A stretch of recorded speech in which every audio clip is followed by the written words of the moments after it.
আপনাদের কন্টেন্টটা অনেক বেশি রিয়েলিস্টিক থাকে। কি পরিমাণ রেভিনিউ হয়? অনায়াসে মাসে 5 লক্ষ টাকা তো কামানো হয়ে যায়। মানে একটা সময় এরকম ছিল 10 টাকার বাদাম কিনে দিতে পারি নাই। আপনি প্রপোজ করার পরে কি হলো? অ্যাকসেপ্ট করলাম, তার মন তো আর ভেঙে দিতে পারি না। ও আচ্ছা।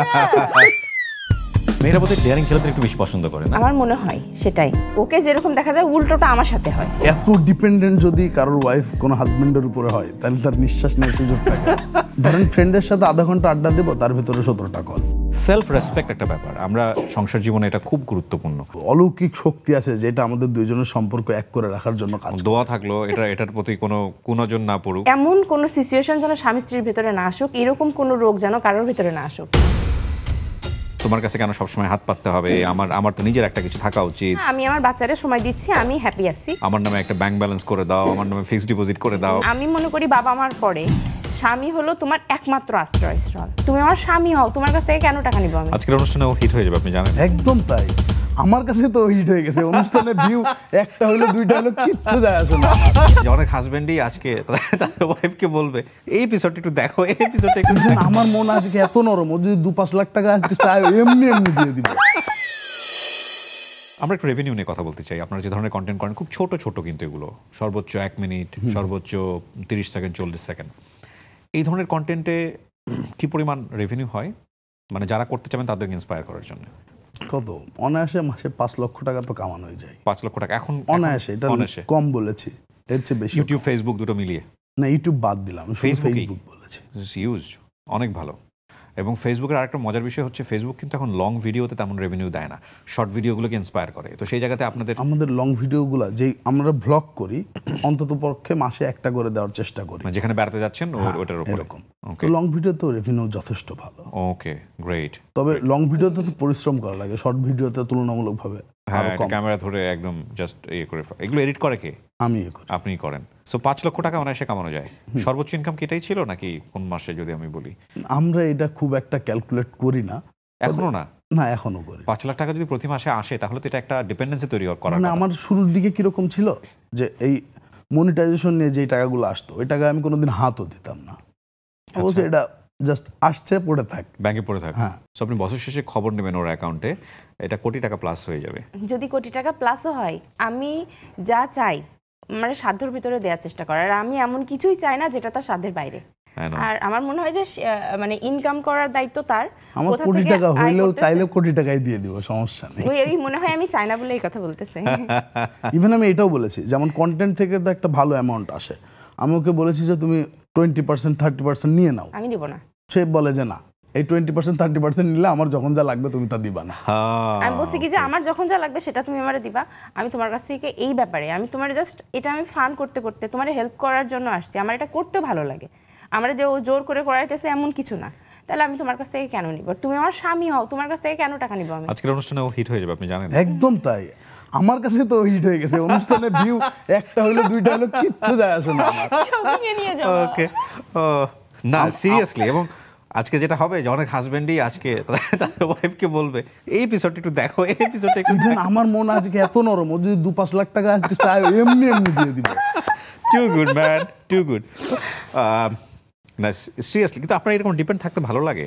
খুব ভালো লাগে, সেই জন্যই তো কিছু করতে ইচ্ছা করে না। আমরা তো শুনি এরকম হয় যে না তোমার কাছে কেন সবসময় হাত পাততে হবে, আমার তো নিজের একটা কিছু থাকা উচিত, আমার নামে একটা ব্যাংক ব্যালেন্স করে দাও, আমার নামে ফিক্সড ডিপোজিট করে দাও। আমরা জানি সংসারের চিত্র কিচ্ছু না। ইভেন ওর হাত খরচ এই মাসে আমি হালকা একটু বাড়িয়েছি, তাও 4 বার আপিল করার পর। তবে সে প্রতি মাসে আমার হাত খরচ বলছে, তোমার আমি একটা বড় অ্যামাউন্ট দিতে চাই, তুমি সেটা নিবা না। আপনি একটা স্কুল খোলেন, না এটা কিন্তু ভালো আইডিয়া। স্কুল খোলেন এবং মেয়েদেরকে ট্রেন আপ করবেন কিভাবে সংসারে সুখী হওয়ার। স্কুল যদি নাও খুলতে পারেন, আপনি একটা বই লিখবেন সংসারে সুখী হওয়ার 10টি উপায়। এই 10টি উপায় ইলাবোরেট করে সুন্দর করে লেখেন। আমার মনে হয় বইমেলায় খুব ভালো। তবে আমার মনে হয় একটা জিনিস, আমাদের এইখানে এই যে আপনার শোতে আমাদের সম্পর্কটা কিন্তু অনেক বেশি গ্লোরিফাই দেখাচ্ছে। খারাপ সময়গুলোর কথা কিন্তু আমরা বলছি না, বেসিক জায়গাগুলো ঠিক রাখা উচিত। আমি বলছি না খারাপ সময় থাকে না, সব মানুষের জীবনে থাকে, কিন্তু কিছু বেসিক জায়গা আছে। যেমন ও যে ডিপেন্ডেন্সের কথা আপনাকে বললো, ও বললো ওটাই থাকতে ভালো লাগে। আপনি কি জানেন এটা কত বড় লাভ? অবশ্যই জানি। মানে এমনকি একটা ছোট্ট কথা বলি, আসার সময় আমি ঝিনাইদহ থেকে যখন আসতেছি ওরা বলতেছে আমার কিছু জিনিস শপিং করে দেয়া লাগবে, এই শীতের হালকা টুকিটাকি কেনা লাগবে, তো আমার সাথে তুমি একটু মার্কেটে যাবা। তখন বলতেছে আমার তো এমনিতে ঢাকাতে অনেক ফ্রেন্ড আছে, তো বলতেছে তাহলে যে কোনো একটা ফ্রেন্ডের সাথে যাও। আমি বললাম না, আমি তোমার সাথে যাবো। তো বললো কেন? তো আমি বললাম আমার তোমার সাথে কতদিন হলো তোমার সাথে শপিংয়ে যায় না, ঢাকাতে তো আগে শপিং করতাম সেরকম, কিন্তু এখন তো করা হয় না, আমি তোমার সাথে। বললো আমার সাথেই যাওয়া লাগবে? তো আমি বললাম হ্যাঁ তোমার সাথেই যাওয়া লাগবে, পারলে আমি শপিং করবো না কিন্তু তোমার সাথেই যাবো। ওর দুনিয়া আমি, ও যা করা লাগে সেই জায়গায় আমার ইনক্লুড করেই। ও মানে ব্রিদিং স্পেস থাকে তো নাকি এটার প্রয়োজন নাই? থাকে না, এটা সবচেয়ে টাফ। মানে এত ডিপেন্ডেন্ট যদি কারোর ওয়াইফ কোনো হাজবেন্ডের উপরে হয় তাহলে তার নিঃশ্বাস নেওয়ার সুযোগ থাকে না। ধরেন আমি ফ্রেন্ডের সাথে 2011 ডেট, হ্যাঁ আমি তো বলেই দিয়েছি সেটা। ধরেন ফ্রেন্ডের সাথে আধা ঘন্টা আড্ডা দেবো, তার ভিতরে 17টা কল। 17টা কল? আপনি কি ইনসিকিউর থাকেন ওকে নিয়ে? না মোটেও না, মোটেও না। তাহলে 17টা কল যতটুকু করি না সেটা হচ্ছে ওর কারণে করি। আচ্ছা, লাইনে আছে কিনা বা ঠিকঠাক আছে কিনা খোঁজ খবর নেয়। শাশুড়ির সাথে এটা কেমন, কেমিস্ট্রিটা কেমন? আপনার শাশুড়ি ও সম্পর্কে কিছু বলেছে আপনাকে যে আমার ছেলে কিন্তু এইরকম দিয়ে থাকে, কিন্তু মারা কিন্তু বলে? অবশ্য বুঝিয়ে দিয়েছে? হ্যাঁ বুঝিয়ে দিয়েছে। আর আমাদের তো লাভ ম্যারেজ, আমি তো ওর সম্বন্ধে সবটা জানি। আচ্ছা, ও কেমন, ও কি খেতে পছন্দ করে, আমার সবটাই ওর সবকিছু জানা। ওকে, রাগ করে কখন বা রাগ করলে কত দূর পর্যন্ত যাবে, কি ঝামেলা করবে, কখন আমার কথাটা বলা উচিত না, এখন মানে কতটা মানে দেখা যাচ্ছে তারে আমার কতটা বোঝা উচিত এই সময়। তো এই জিনিসগুলো নিজে সংসার করতে করতে বুঝে গেছি। কতগুলো কন্টেন্ট করেন মাসে? আমরা পার ডে একটা করে দেওয়ার চেষ্টা করি। প্রতিদিন একটা? প্রতিদিন। আইডিয়াগুলো কিভাবে আসে? আমাদের সংসারের জিনিস এইগুলা, এই ঝামেলাগুলো আমাদের ভিতরেই হয়। আবার ওইটা একটু এক্সাজারেট করতে হয়, তা না হলে টাকা পয়সা নিয়ে আমি বেশ কিছু এপিসোড দেখেছি যেখানে ও 500 টাকা দিলেই অনেক খুশি হয়ে যায়। আসলে কি এত অল্পতে খুশি হয়? হ্যাঁ, ও খুব অল্পতে খুশি হয়। এবং এটা কি বলছি, যদি ও অল্পতে খুশি না হয়তো তাহলে আমাদের সংসার করা আলটিমেটলি হইতো না। আমার চাহিদা অনেক কম। মানে একটা সময় এরকম ছিল 10 টাকার বাদাম কিনে দিতে পারি নাই। ও সো ওই পালসটাও জানা আলটিমেটলি। যেমন আমার বিয়ের আগে আমার মাসে হাত খরচ ছিল কিরকম, 30,000 টাকা দিত এরকম, মানে কলেজ লাইফ থেকে। তো বিয়ের পর আমার হাত খরচ টোটালি কাট অফ করে দেয় আমার বাবা, রাগ করে। হ্যাঁ, বিয়ে করছিস না, বড় হয়ে গেছে, এবার সামলা। টোটালি অফ সবকিছু। তো কি করতেন আপনি ওই সময়টাতে? টিউশনি? না, আমি টিউশনি করি নাই কোনোদিন। তাহলে কিভাবে চলতো? আমার মা দিত টাকা। মা বেঁচে আছেন, বাবা বেঁচে আছেন, দেখবেন নিশ্চয়ই তারা আজকের এই অবশ্যই ইনশাআল্লাহ।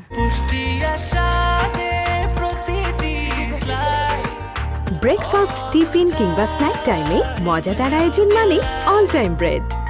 দুজনের সাংসারিক জীবনে মনোমালিন্য চলছে খুবই, মানে দুজনের যেটা বলে যে কাছে ঘেসছেন না, কিন্তু এখন একটা কন্টেন্ট তৈরি করতে হবে এবং খুব হ্যাপি একটা কন্টেন্ট তৈরি করতে হবে। আমরা জীবনেও এরকম করিনি, যা করেছেন সব ন্যাচারাল ওই সময়টাতে। মানে কন্টেন্ট তো একটা স্ক্রিপ্টেড জিনিস, ওইটা যেরকম হয় সেরকমই। বাট আমরা কোনোদিনও যে ভালোবাসার অভিনয় করতে হবে ক্যামেরা, এটা জীবনে করি না, এটা কখনো করেন নাই। দ্যাটস রিয়েলি ফ্যান্টাস্টিক, কজ ওই ভিডিওটা দেখার পর আমার কাছে মনে হয়েছে যে না, this people are really natural. যখন আপনি হাসপাতালে গেলেন, আপনার শরীর সুস্থ এখন? ওই রকম সময় যেন আল্লাহ কোনো স্বামী স্ত্রীর ভেতরে না দেয়। এইটা যে কত পেইনফুল, কারণ আমি মনে করি বাবা মার পরে স্বামী হলো তোমার একমাত্র আশ্রয়স্থল। মানে সে মাথার পরে আছে, তুমি ওকে আসো, সে তোমার লাইফে আছে, তুমি ওকে আসো। সে যদি না থাকে তাহলে আমার পুরো দুনিয়াটা অন্ধকার লাগে। আজকালকের ছেলেমেয়েরা তো এভাবে চিন্তা করে না। আমি করি, কেন জানি না, তবে আমি করি। সে আমার সবকিছু, সবকিছু এই চিন্তা ভাবনাগুলো নাই আজকে কিন্তু সবাই সেলফ ডিপেন্ডেন্ট এবং চিন্তা করে যে না আমি আমার মতো করে, এবং বাবারাও মেয়েদেরকে ওইভাবেই বড় করছে যে হাজবেন্ড কীরকম হবে না হবে আমরা জানি না, সুতরাং তাদেরকে ইকোনমিক্যাল এস্টাবলিশ করে দাও। মানে আমাদের আগের যুগের বাবা মারা বোধহয় এভাবে চিন্তা ভাবনা করতো যে না ফাইন, স্বামীর সংসারে যাচ্ছ, লাল শাড়ি পরে যাও, সাদা শাড়ি পরে বের হও।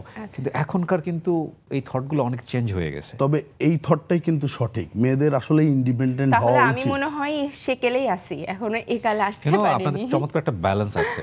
ও চাচ্ছে যেটা আপনার জন্য ভালো, আপনি চাচ্ছেন যেটা ওর জন্য ভালো। এটাই আসলে সংসার হওয়া উচিত।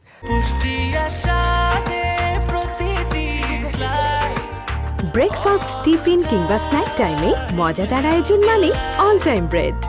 আপনি যেটা বলছিলেন যে মাঝখানে এরকম সময় যেন না আসে, কি হয়েছিল ওনার? আসলে অসুস্থ হয়ে হয়েছিল, ভোকাল কর্ডে একটা চিস্ট হয়েছিল। আচ্ছা, তো চিস্টের চেয়ে ভয় পাচ্ছিলাম যে ওইখানে, ওইটা বলছিল কি যে ওইটা টেস্টে পাঠাবে, তো ওইখানে ক্যান্সারের কোনো জার্ম আছে কিনা। তো ক্যান্সারের কথা শুনলে তো এমন কোনো মানুষ নাই যে সে ভয় পায় না। আর আমি একটু মানে ভীতু টাইপের মানুষ, আমি এইসব ব্যাপারে বললাম না যে ওকে অতিরিক্ত পরিমাণ যে ভালোবাসাটা বাসি, ওর একটা এরকম কিছু হবে মানে এখনো বলতে গেলে মানে মানে আমার কান্না পাচ্ছে এমন একটা ব্যাপার। তো ওই রকম একটা সিচুয়েশনে আমি ছিলাম। তো তাই বলছি যে এমন কোনো সিচুয়েশন যেন স্বামী স্ত্রীর ভিতরে না আসুক, এরকম কোনো রোগ যেন কারোর ভিতরে না আসুক। কারণ যাদের হয়েছে তারাই বুঝবে যে আসলে ওই সিচুয়েশনটা হ্যান্ডেল করা কতটা টাফ। তবে আমি এটা জানতাম আরো মাসখানেক আগে, আমি ওকে জানাইনি, কারণ ও শুধু শুধু টেনশন করবে। কিন্তু অপারেশনের আগের দিন এই জিনিসগুলো বলে যাওয়া আমি দায়িত্ব মনে করেছি। ওকে তার আগ পর্যন্ত যা হয়েছে ওটা নিজের ভিতরেই ছিল। সো আপনি বেটার কমফোর্টলি ফিরে এসেছেন না? সিস্ট কিংবা এখন তো আসলে ক্যান্সারের ব্যাপারটা এত বেশি ইজ কাইন্ড অফ সবাই খুব আতঙ্কের মধ্যে থাকে, এবং শরীরে একটা ফোড়া হলেও দেখা যায় ওখান থেকে পাঠাচ্ছে টেস্টে যে কোনো, ইটস রিয়েলি টাফ। এবং ভালোবাসার মানুষের কিছু হলে সেটা আসলে সহ্য করা যায় না। তবে এক্সপ্রেসিভ হওয়াটা প্রয়োজন। এই যে আপনি কাউকে এতটা লাভ করেন সেটা বোঝানো জরুরি, কিন্তু অনেক সময় দেখা যায় ছেলেরা খুব বেশি এক্সপ্রেসিভ হয় না, কিন্তু ও কিন্তু অনেক বেশি এক্সপ্রেসিভ ছিল। আমাদের ভিতরে ও বেশি এক্সপ্রেস করে আমার চেয়ে। মানে আজকে সব এক্সপ্রেস করে দিচ্ছে। হ্যাঁ, আজকেও করছে। আমি জানি না যে কিবরিয়া ভাইয়ের কি জাদু আছে, কিভাবে আমার বউয়ের ভিতর থেকে প্রশংসাগুলো বের করে নিয়ে আসছে আমি জানি না, কিন্তু আমি এত প্রশংসা শুনি। আমি আপনাকে বলি, যখনই আপনার মন খুব খারাপ হবে, সংসার জীবনে জটিলতায় পড়বেন, আপনি এপিসোডটা বারবার দেখবেন। Problem solve. হ্যাঁ, প্রবলেম সলভিং। আমি কি করব, এই এপিসোড আমি বোধহয় টিভিতে মানে চালিয়েই রাখবো, সারা দিন ধরে শুধু এই এপিসোড চলতে থাকবে। আচ্ছা, আমি যে কথাগুলো বলছি সবগুলো ট্রু না? তাইলে আপনাদের কন্টেন্টটা অনেক বেশি রিয়েলিস্টিক থাকে, মানে লাইক এটা তো আমার গল্প। অনেকে হয় না যে একটু ইম্প্রোভাইজ করা, একটু সাজগোজ বেশি করা, বা দেখা গেল আমার একটা ভিডিওর কথা মনে আছে, আপনারা বোধহয় গ্রামে যাচ্ছিলেন ওই সময়, আমের সিজন, আম ভর্তা খাওয়ার জন্য। আম ভর্তা বাড়িতে আমরা এইভাবেই বানাই, হাতে মেখে যাচ্ছে, এটা হচ্ছে কোনো ইয়া নাই যে থাকে না আমরা ক্যামেরাতে করছি, বাসা থেকে হয়তো সবচেয়ে ভালো চকচকে প্লেটটা বের করে নিয়ে আসো, বা এইভাবে চাদর দেওয়াটা ঠিক হবে, নতুন একটা চাদর দাও। আপনারা এটা করেন, আপনারা যা ন্যাচারাল সেটাই করেন, এটা কেন করেন? আমি মনে করি যে ক্যামেরার জন্য প্রিপারেশন নেয়, এটা একটা প্রেশারের কাজ। সো তার চেয়ে ট্রু সেলফ তুলে ধরলে আপনার ভিডিও মানুষ পছন্দ করে বেশি। এবং আমাদের সবাই আমরা যে ন্যাচারালি যেভাবে থাকি এটাই সবাই ভালোবাসতেছে, তো আমাদের তো অন্যভাবে সাজগোজের প্রয়োজন নাই। আরো একটা ব্যাপার, যেমন আমরা কন্টেন্টগুলো আমাদের কি গৃহস্থলী কন্টেন্ট, ঘরের ভিতরে হয়। সো ঘরের ভিতরে তো আমি একটা আয়রন করা সুন্দর পাঞ্জাবি পরে বসে থাকবো না, রাইট? সো আমি আমার 8 বছরের পুরনো টি শার্টও পরি তার ভিতরে, এবং এইগুলা মানে যেই রকম থাকা হয় সেই রকম দেখানোটা আমার মনে হয় সবচেয়ে বেশি ভালো। সেলফ রেসপেক্ট একটা ব্যাপার, আমরা সংসার জীবনে এটা খুব গুরুত্বপূর্ণ। পারস্পরিক শ্রদ্ধাবোধটুকু, যে এতটুকু জায়গায় ওকে সম্মান করা, এতটুকু জায়গায় ওকে ওইভাবে দেখা, এটা আপনাদের ইনশাআল্লাহ এটা আছে। আমরা সেই জায়গাটা চেষ্টা করি, কিন্তু মাঝে মাঝে মধ্যে একটু সীমা লঙ্ঘন হয়ে যায়। সেটা বুঝতে পারলে ঠিক আছে। সীমা লঙ্ঘন আমরা সবাই করি, কিন্তু আমরা বুঝতে পারলে ঠিক আছে। হ্যাঁ, সীমা লঙ্ঘন করে ফেলেছি, আবার ব্যাক টু দ্য তখন সে আমারে বুঝাই দেয়, আমিও তারে বুঝাই দিই, দেন আবার সব ঠিক হয়ে যায়।